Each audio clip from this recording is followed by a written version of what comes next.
The Hispanic population has a higher prevalence of cervical cancer than the white non-Hispanic population in the United States.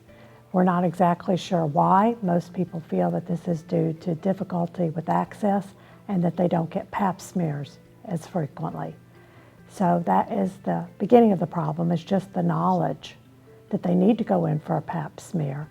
And there seem to be some cultural issues about it as well, where it is not felt to be desired by the normal woman to go in for a Pap smear, kind of a stigma associated with it.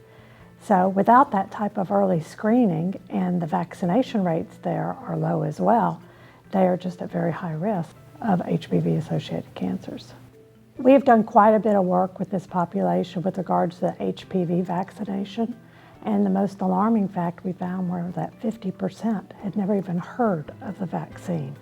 So I think there's a huge knowledge gap that they do not know about prevention and early detection and how important they are.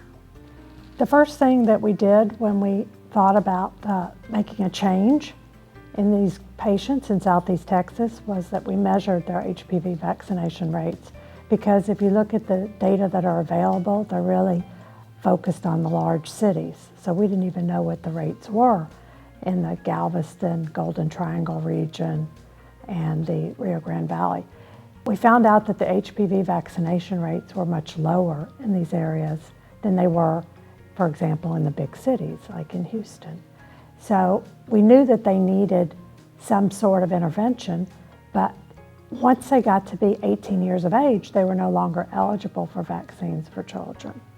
So a great deal of our work with CPRIT has been trying to reach the population that's 18 to 26 and find ways that we can partner with CPRIT to get all 3 doses of the vaccine administered, and also making sure that they have support they need to complete the series.